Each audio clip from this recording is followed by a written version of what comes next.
Public worship, napakabuti na tayo nakaaawit, nakasasayaw, nakapagpapahayag. Subalit isa rin pong paraan ng pag-worship ay katahimikan at yung mga sikreto nating mga ginagawa. One of the priorities of Christ was His private spirituality.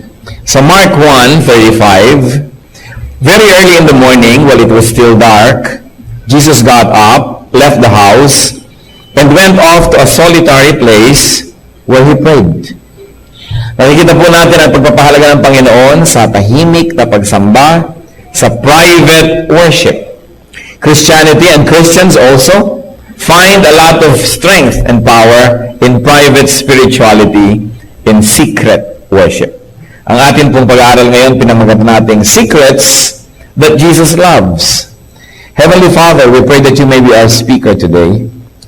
Lord, ano man po ang maaaring hadlang na inilagay ng kaaway upang kami mapagpala Niyo sa pangalan ng Panginoong Hesus ay aming ibinubuwag, aming nilalampasan through our faith in Your Son, Jesus.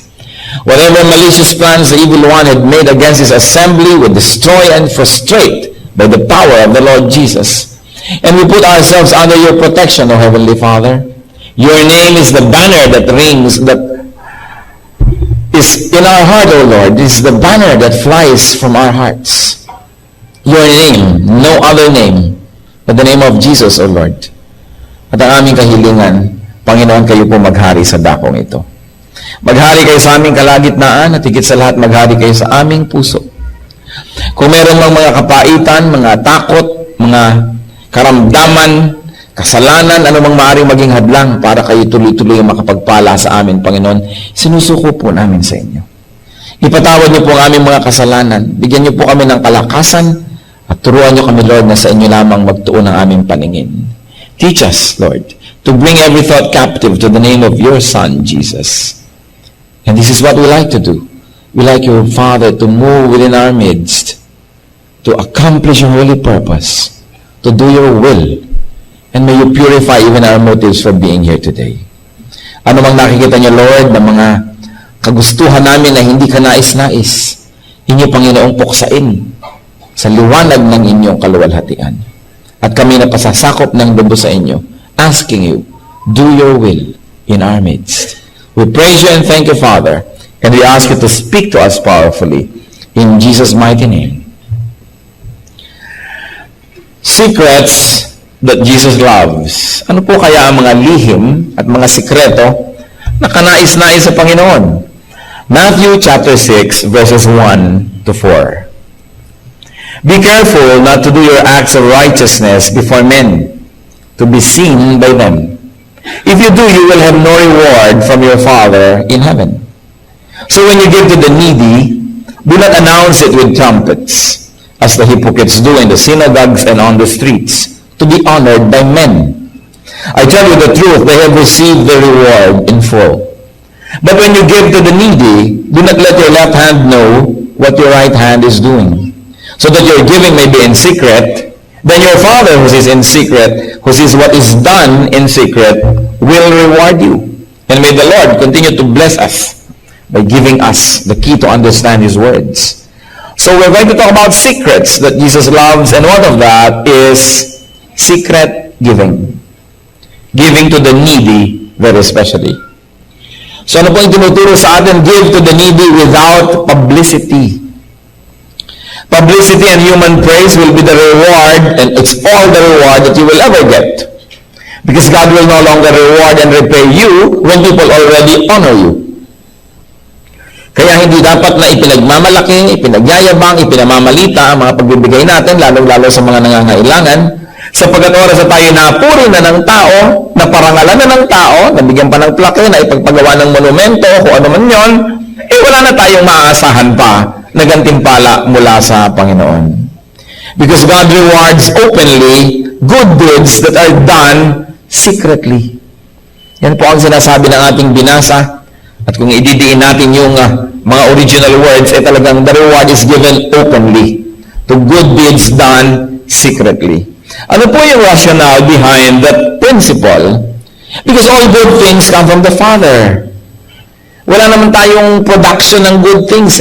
Ang Panginoon ang nagbibigay, tinatanggap lang natin, At kung tayo nakikinig sa kanyang tinig, ibinibigay natin doon sa pinagbibigyan niya, ipinadadaan lang sa atin, pero merong tunay na dapat puntahan, at kung hindi natin nilalabag ang kalooban ng Diyos, pinadadaloy natin yung pagpapala, inaabot natin sa tunay na dapat puntahan, ano ngayon ang kapuri-puri tungkol sa atin doon? Sabi nga ng matatanda, wala namang humahawak ng palayok na di nauulingan. Kaya kung tayo'y daanan man ng pagpapala tungo sa iba, siguradong meron na rin natira sa atin at meron na rin tayong napala, bagamat hindi lahat-lahat ay naging atin, pero tayo na rin yung unang nag-benefit doon. So hindi natin pwedeng sabihin na tayo'y giver, tayo'y mga taga-abot lamang. At napakabuti ng Panginoon na maging yung taga-abot, hindi natitira para sa Kanya. O sige, bilang taga-abot, ito'y para sa iyo. Ngayon yung iba, iabot mo na. Kaya hindi marapat na sobrang naitatanghal ang pag-aabot sapagkat ang Panginoon naaagawan ng kaluwalhatian. James 1:17, every good and perfect gift is from above, coming down from the Father of the heavenly lights, who does not change like shifting shadows. So the Father is the real source, the Father is the real giver.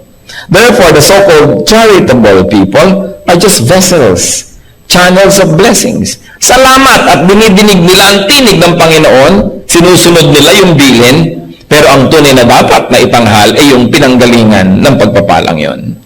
When people unjustly receive the praise that should be given to God, then God is not honored. And when people keep themselves out of sight, when people get out of the way, God is honored. When recipients do not and cannot identify the channel of blessing, they inevitably look up to the source, who is none other than God. Kung biglang pagbukas niya ng inyong pinto sa isang umaga, ay may pagpapalang nandun na, hindi niya alam kung sinong nagbigay, hindi niya alam kung sinong pasasalamatan, natural, wala na kayong ibang pagpipilian pa, at napapasalamatan tuloy natin na itataas ang pangalan ng Diyos. Kung minsan, sobra tayo nagiging beholden to the human instruments, that God is taken out of the equation. Ano pa yung mga instances na muntik nang maagawan ang Panginoon ng kaluwalhatian pero mabuti na lamang at may nagtutuwid doon sa mga muntik ng mga magkamali? Halimbawa sa Revelations 22 verses 8 to 9, ito pong si John ay pinakitaan ng anghel ng mangyayari sa future, at anong ginawa ng John na ito doon sa anghel na nagpakita sa kanya? I, John, am the one who heard and saw these things. And when I heard and seen them, I fell down to worship at the feet of the angel who had been showing them to me. But he said to me, do not do it. I am a fellow servant with you and with your brothers the prophets and all who keep the words of this book. Worship God. Tama nga naman. Matapos maging usher yung anghel, ipinakita kay John yung mangyayari sa future. Ang ginawa ni John, pagkat he was in the presence of a heavenly being, ay nagpatira pa siya sa pana ng anghel para sambahin ng anghel. Sabi ng anghel, maghunos dili ka, tumayo-tayo ka dyan, tigilan mo yan, huwag mong ituloy. Sapagkat ako'y tulad mo lang, tulad din ng mga propeta, at tulad ng sino mang susunod sa mga nakasulat dito sa aklat na ito, na salita ng Panginoon. Ang gawin mo, sambahin mo ang Diyos lamang. Hindi tinanggap ng anghel yung papuri, hindi niya tinanggap yung pagsamba. At nakita niyo po, na pati si John, na ngayon marami na rin sigurong nagdadasal kay John. No? Si John na ngayon ang patron. Siya na ngayon ang dinadasalan. Samantalang once upon a time, nagdadasal din siya doon sa anghel at itinuwid siya ng anghel. Sabi niya, ikaw, ako, ang mga propeta, at sino man na susunod sa salita ng Diyos ay pare-pareho lang tayong lingkod ng Diyos. Walang dapat itataas kundi Diyos lamang. Ito pong si Peter, na ngayon dinadasalan na rin ng marami, once upon a time, meron din nagtangkang lumuhod sa kanyang harapan. Sa Acts chapter 10, 25 to 26. As Peter entered the house, Cornelius met him and fell at his feet in reverence. But Peter made him get up. Stand up, he said, I am only a man myself. So si Pedro, sinikap din na lumuran itong si Cornelius. Sapagkat ang pakiramdam ni Cornelius, banal na tao ito, lingkod ng Diyos, makaluhod. Sabi ng Pedro, tumayo-tayo ka kapatid, nakakahiya sa Diyos ang ginagawa mo. Tao lang ako. Pero ngayon, marami pa rin lumuluhod.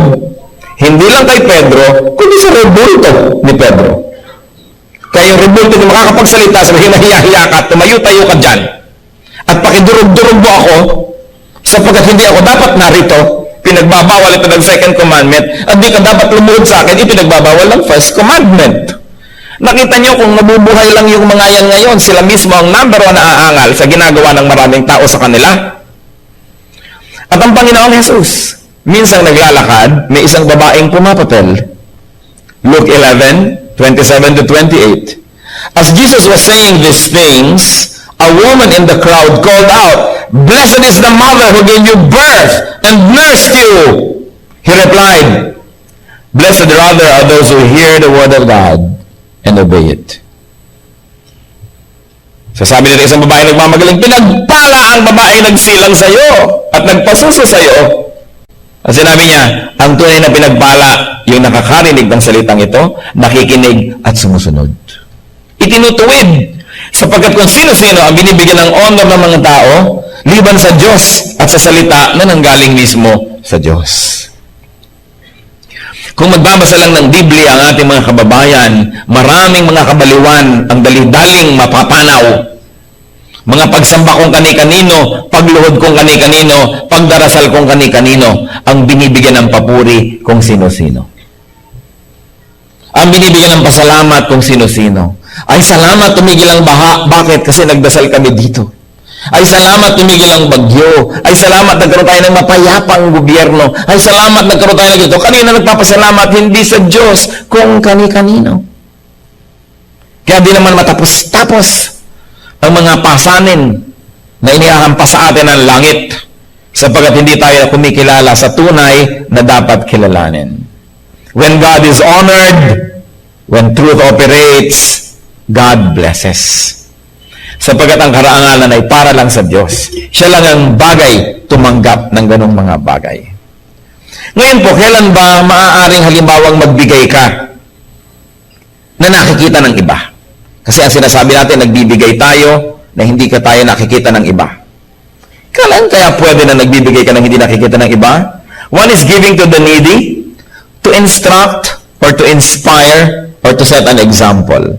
Halimbawa, nagbibigay kayo sa mga nangangailangan, nakikita ng inyong anak, nakikita ng mga bata, di mabuting nakikita nila para nagkakaroon ng halimbawa.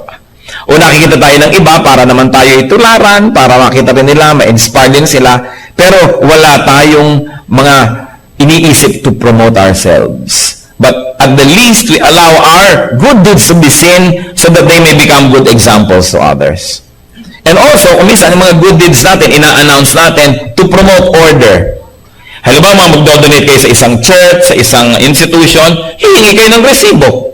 Hindi dahil gusto nyo mapalagay ang pangalan nyo sa resibo, hindi dahil gusto nyo purihin ang inyong sarili, kundi para magkaroon ng kaayusan. Baka naman yung pinag-abutan ninyo, hindi na makarating doon sa kaban, yung dapat na makarating doon, kaya hihingi tayo ng resibo, hindi masama yun. And I urge Christians, whenever you give, lalong-lalo hindi kasabay ng collection o ng offering, individually, ibinibigay-bigay, huwag kayong abot ng abot kung kani-kanino. At dapat humingi kayo ng receipt para merong kaayusan. Yung iba kasi sobrang polite. Teka po, igagawa ko kayo receipt. Huwag na, may tiwala naman ako sa iyo. Hindi naman yung pagtitiwala nyo o kawalan ng tiwala ang pinag-uusapan, kundi para may kaayusan. Kaya hindi rin natin itinatago. Yung ba, may public offering, nagbibigay din tayo. Kasi public collection, talaga naman isa-isang mag-abot, hindi ang haba na ng istorya nun. So, to promote order, it's also not so bad, no? Not bad at all, na makita rin ng iba. And of course, it is not bad to be seen when there is no intention to glorify ourselves. Kaya sasabi sa 1 Samuel 16 verse 7, the Lord looks at the heart. Sa puso naman natin tumitingin ang Panginoon. So there are actions that have to be made public to set an example or to instruct.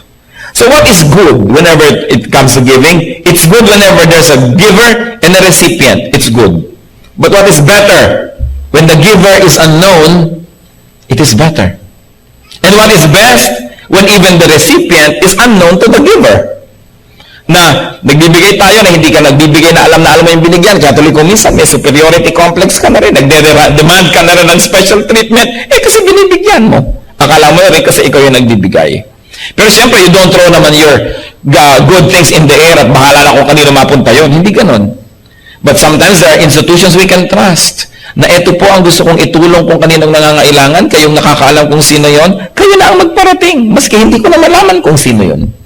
Pero kailangan siyempre napatunayan na ng institusyon na katiwa-tiwala naman na gawin ang ganung mga transaksyon. So, secret giving is honorable to God. What else? Matthew 6, verses 5 to 6. And when you pray, do not be like the hypocrites. For they love to pray standing in the synagogues and on the street corners to be seen by men. I tell you the truth, they have received their reward in full. But when you pray, go into your room, close the door, and pray to your Father who is unseen. Then your Father who sees in what is done in secret will reward you. And may I be emphatic, this is the Lord Jesus speaking. Pati po yung ating binasa kanina na tungkol sa secret giving. Ito yung tinatawag na beatitudes ng Panginoon, yung kanyang mga sermon na galing yan mismo sa kanyang labi. So what other secret is loved by Jesus? Secret prayer. So do not pray for the sake of publicity. Do not pray for the sake of show. Those who are recognized, praised, and honored by people because of praying will get only that, human recognition. Wala nang hihigit pa ron, yun na. Pag napuri ka ng tao, uy siya madasalin, uy siya banal, naku, purihin ng Panginoon, madasalin itong kapatid na ito. Napuri ka na ng tao, wala ka na dapat antayin na papuri pa mula sa Panginoon. So what can we learn? Is to value private prayer.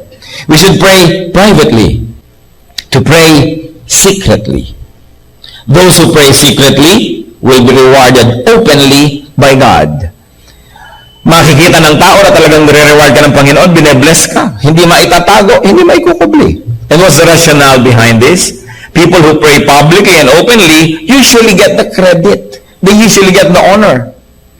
And then usually, people become dependent on them. Ay, naku, wala pa ang ating mga prayer warrior, paano na kaya tayo? Ay, naku, wala yung mga prayer leaders natin, paano na kaya tayo? Bakit wala ba yung Diyos? Pag may isang taong gusto mag-pray, nandun naman ang Diyos na pe-prayan, di kumpleto na ang mga pangangailangan. But sometimes, self-styled prayer leaders and prayer teams can make themselves look so indispensable that people now forget that there is God. That they feel that the whole activity is incomplete without these people leading a prayer. So ang mga nagiging hindi po maganda are people's dependence on prayer warriors, people's dependence on special prayer personalities. Naku, paano kaya ako gagaling? Wala si ganito na nagpe-pray for healing. Bakit wala ba ang Diyos? O wala ka bang kakayahan manalangin? Manalangin ka. Ang Diyos ang mahalaga. Pag may nananalangin at may pinapanalangin ng Diyos, kumpleto na yon. Kaya kung minsan, some people can make themselves look so important as if prayer would not be complete without them. Naaagaw ang kaluwalhatian ng Diyos. Lalong-lalo yung mga inaasahan natin, prayer for healing. Siyempre, you become emotionally dependent. Pagka may mga tao na, eto, nananalangin para ka gumaling. May mga palapat-lapat pa ng mga kamay, mga papunas-punas sa mga langis-langis at pakaway-kaway ng mga panyo-panyo, kung ano-ano na yung mga props. Alam natin niya, itinuturo sa scripture na anointing of oil, hindi for its sacramental value. Hindi yung dahil in-anoint ka, may value yon at mayroong pampagaling yon. Yung context ng anoint the sick with oil is for its hygienic purpose and for its social purpose. Ibig sabihin, pabanguhan na yan, lotion na. Ibig sabihin, i-claim natin gagaling na, babango na yan at makikihalubilo sa atin. So, anoint with oil. Hindi yung pinahiran mo ng oil, nagpagaling tuloy yung oil. Nagiging superstitious ang mga tao. Ay, paano tayo gagaling? Walang oil. Ay, paano tayo gagaling? Walang panyong puti. Ay, paano tayo gagaling? Walang palaspas. Paano tayo gagaling? Walang ganito. Anything that you place between you and God becomes an idol. Anyone that you place between you and God also become an idol. Kaya malinaw sa atin dapat yan. Even the Lord wanted His healing ministries to be kept secret.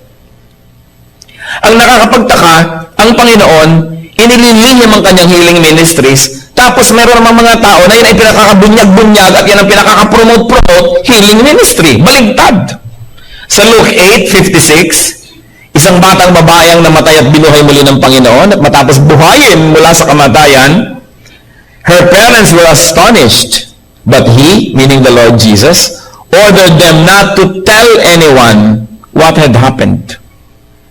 At sa Matthew 7:36, isa pong deaf and mute, isang bingi at pipi, ang pinagaling ng Panginoon, at pagkatapos anong utos niya? Jesus commanded them not to tell anyone.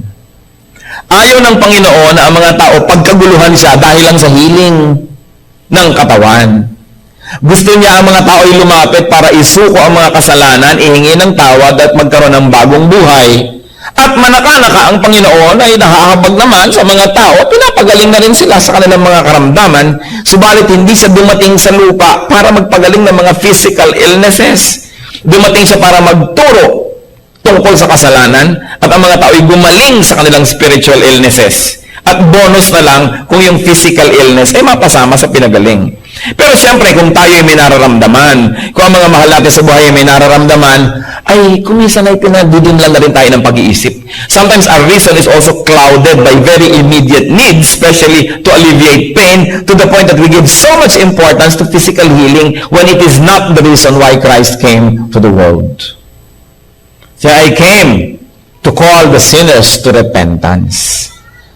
Kaya mag-ingat-ingat din tayo sa mga ministry ng mga healing na wala namang mga repentance itinuturo. Dumating kayo lahat sa luneta at sa isang iglap, gagaling kayo na hindi malamang tinuturoan ng Espiritu na magsisi sa kasalanan, hindi tinuturo ang magpasakop sa Diyos. Ang inuuna, physical lang. Kung physical, gumaling ka. Tapos, paglakad mo sa bandaroon ay nasagasaan ka ng jeep at namatay ka rin, nagpunta ka pa rin sa impyerno, di baliwala.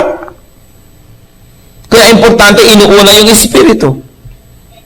The Lord never emphasized the healing aspect of that ministry. Dahil lamang case to case, papagalingin niya, nahahabag siya. Pero hindi siya nagkaroon ng healing crusade kahit kailan.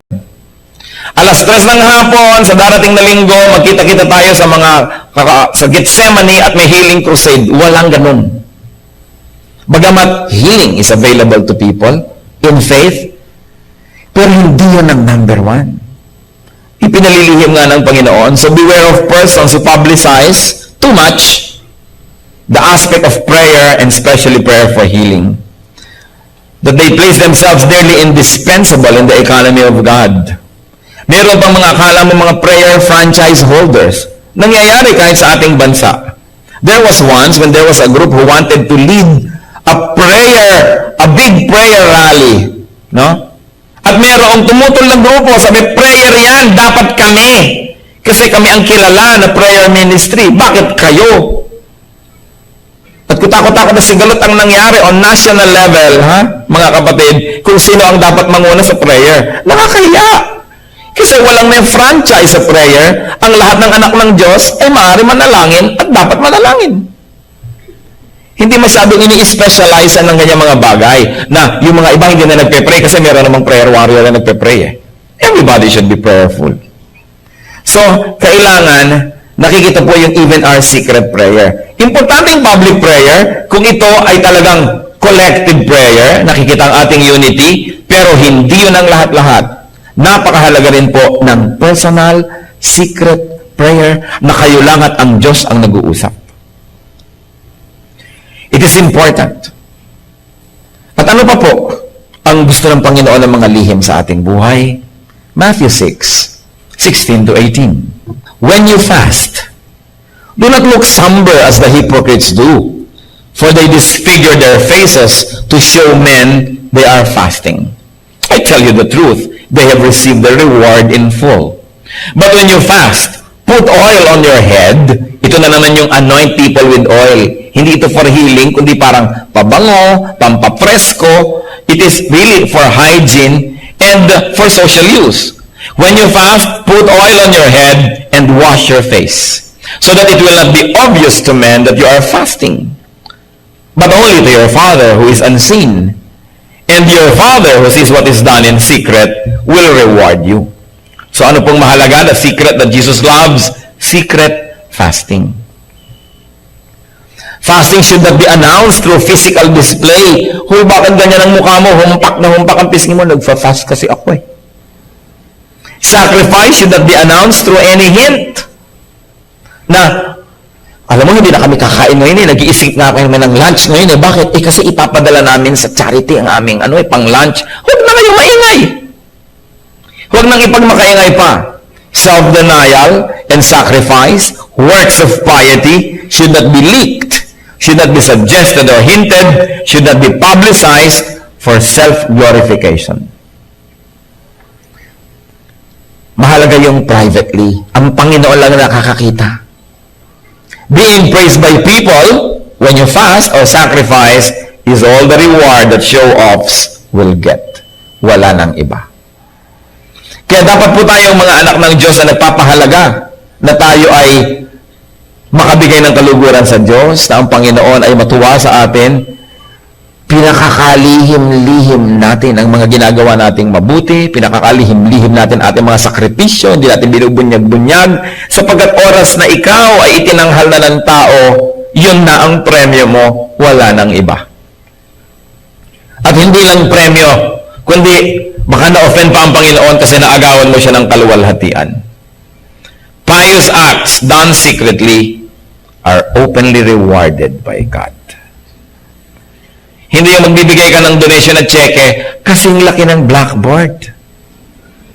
Para kitang-kita ng camera, malaki pa sa tao, no? Para maluwalhati ka. Hindi naman charity yan eh. Bigay po ng kumpanya, naka-charge sa advertising fund nila yan. Hindi yan talaga ibinigay. Yan ay advertising. Kasi habang inaabot, yun naman pobreng umaabot, malaki pa sa kanya yung litrato ng cheque. Actually, tingnan nyo kung saan naka-charge, advertising. Hindi nagbigay, nag-invest. Fasting or giving must be done in secret. And fasting persons and fasting societies get praise. They get the praise. Sa kanila nagkakaroon ng sobrang utang na loob yung mga tao. Nawawala ang Diyos sa equation.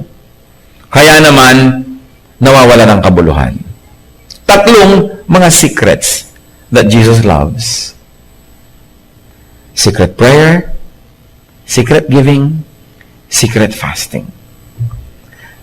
Ano po ang context ng pagtuturo ng Panginoon ito? The Lord was reacting to and correcting and balancing the religious orientation of His time, of the people of His time. The people have become too public and showy. They have become performers. Religion has become a show, and people have become pleasers of men. There was too much emphasis to public and outward religiosity. Puro na lang pang outward. Ano ang isusuot ng mga pare? Ilang buhol ang mga borlas ng kanilang mga suot? Gaano kahaba ba ang kanilang mga balbas-balbas at kung ano-ano? Ano ba ang kulay dapat ng ganito? Puro na lang pang labas ang naging mahalaga. Kailan tatayo, kailan uupo, kailan luluhod. Nagiging ritual ang pananampalataya. Kahit na magmemorya ka ng panalangin, bigkasin mo ng bigkasin ang hindi mo naman naiintindihan at dinidibdib. Panglabas. At ito pa ang gusto ituwid ng Panginoon.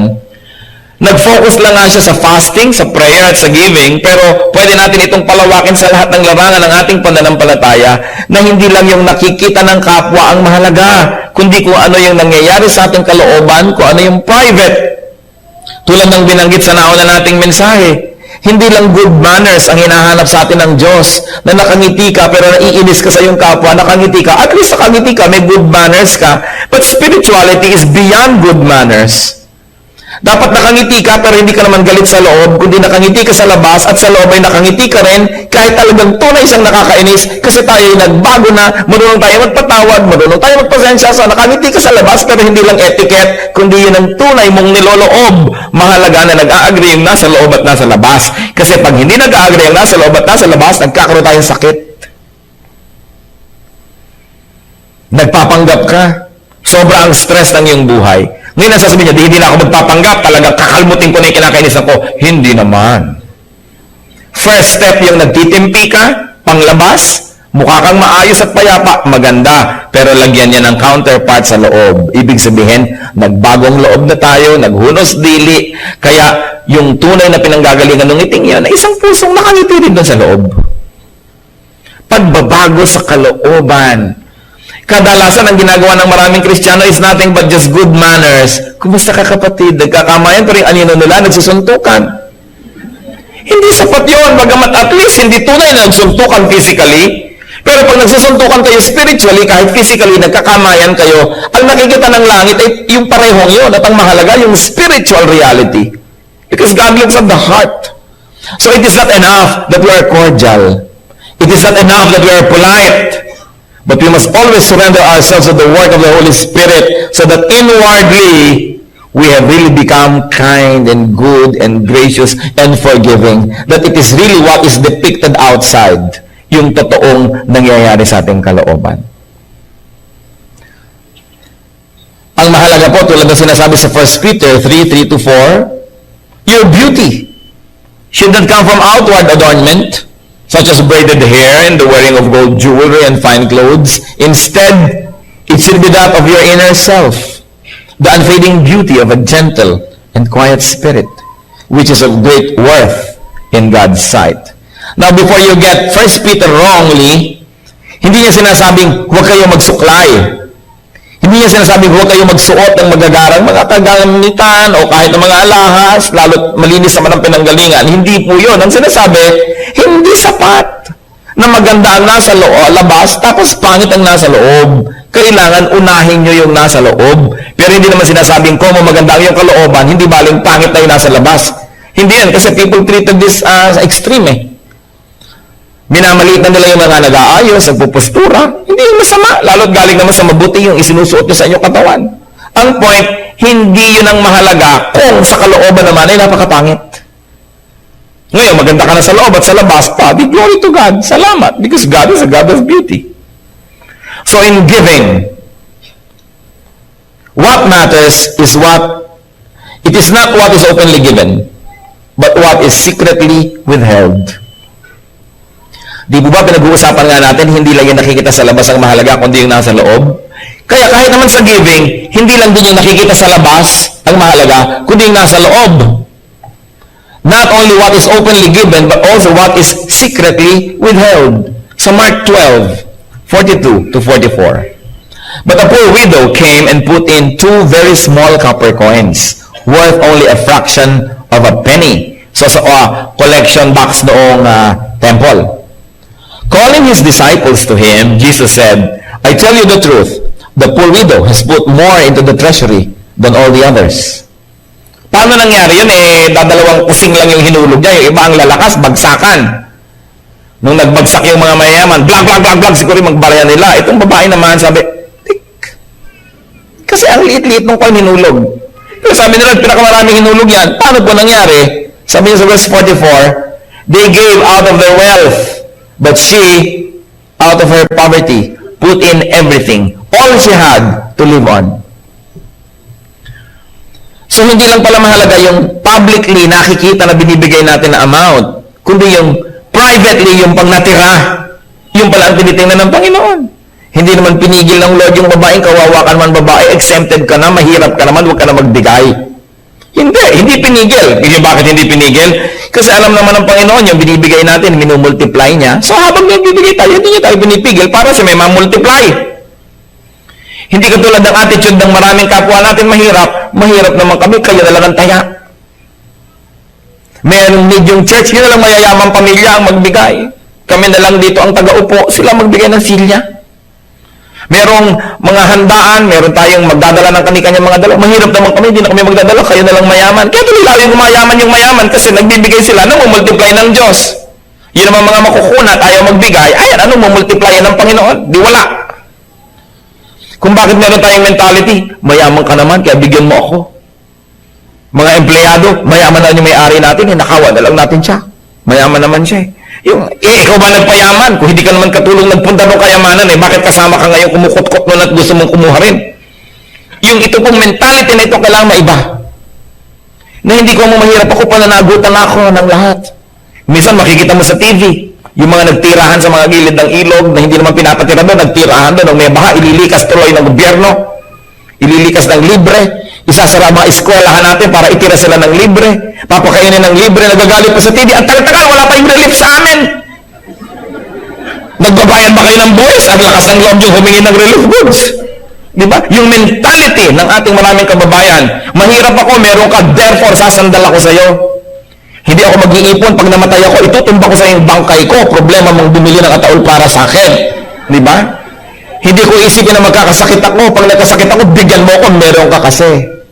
This kind of mentality must be corrected. We should deserve before we desire. Kaya nakita niyo po yung babae, kahit mahirap siya, inilagyan niya yung kalahat-lahat. Hindi siya pinigil ni Lord kasi alam niya wala namang lugi sa nagbibigay sa Panginoon eh. Yung mauutak pa nga dyan ang lalo nang nagkakadagipit-gipit. Kasi pati man naman Panginoon, uutakan pa. So, yung babae nagbigay, nakita ng lahat yon. Yung mga maraming pera, nagbigay din, nakita ng lahat. Pero ano niya kita ng Panginoon? Yung natira, matapos nagbigay yung lahat. Sabi niya, yung mga maraming hinulog, higit lalong marami pa sa bahay yan. I'm not impressed. Konti lang hinulog yan. Ang dami po, konti compared sa natira. Itong babae ko, ang daming hinulog. Ang liit nga po ang dami kasi wala nang natira. So nakita niyo, tinitingnan ng Panginoon, yung private, yung secret, yung nakalihim sa mata ng mga tao. Christ was emphasizing the importance of inner, quiet, and personal spirituality.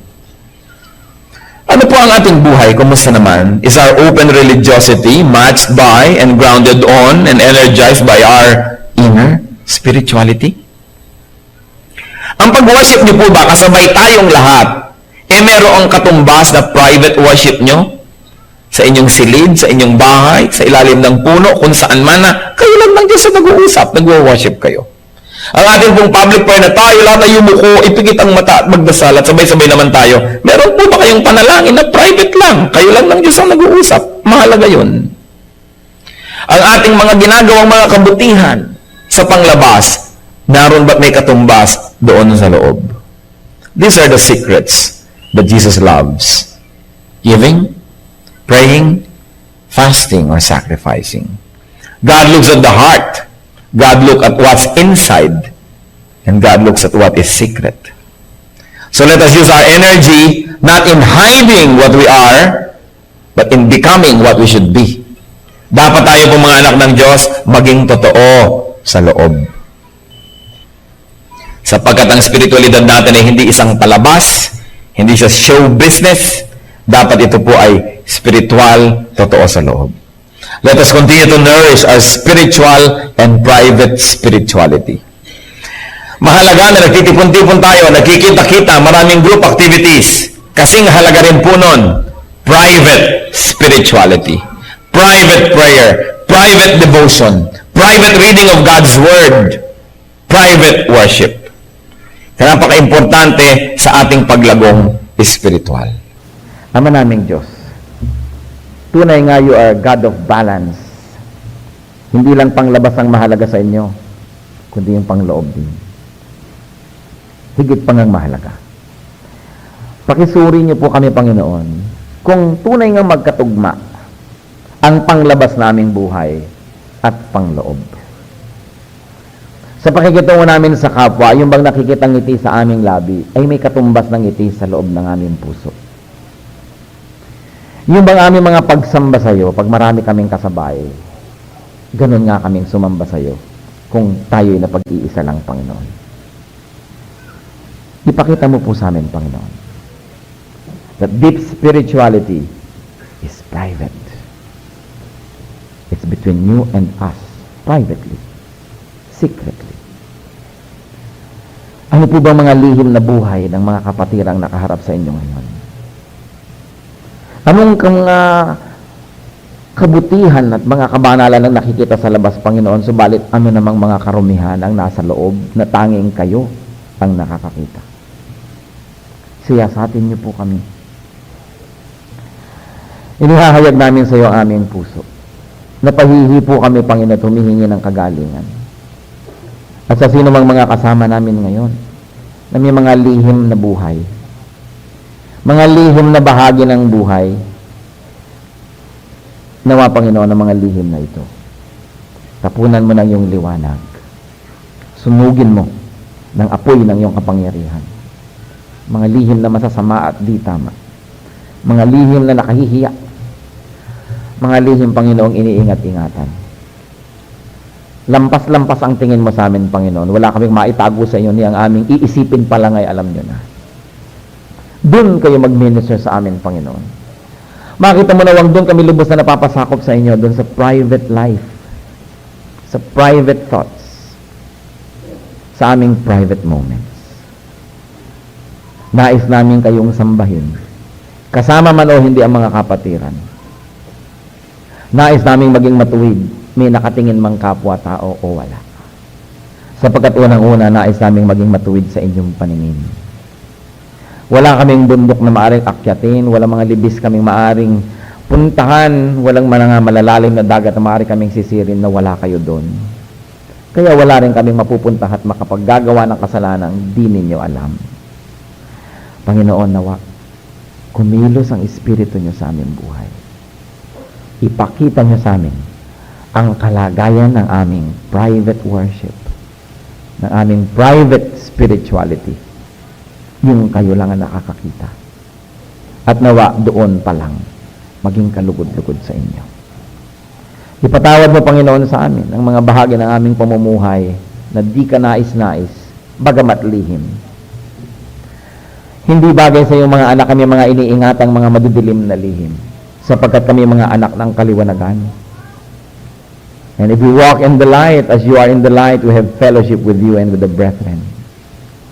Ituro mo sa amin, Panginoon, ang kahalagahan noong totoo, noong panloob, noong pangsarilinan lamang natin. Mga kapatid, patuloy tayong manalangin sa Panginoon. Humingi tayo ng pagkilos niya. Kung meron sa ating mga nagtitigas-tigasan ng puso, may mga lihim na compartment ang buhay natin, mga lihim na mga relasyon, lihim na mga gawain, lihim na mga hangarin, hindi ka nais-nais sa Diyos, isuko lahat ito. Hindi naghahabol ang Diyos ng panglabas na relihiyon. Ang hinahanap niya, personal na kabanalan. Hayaan ang Espiritu ng Diyos humipo sa ating lahat. Kahit sa palagay natin tayo'y tama at matuwid, walang tunay na matuwid sa harapan ng Panginoon. Patuloy tayong magsuko. May the Spirit of the Lord search our inmost being.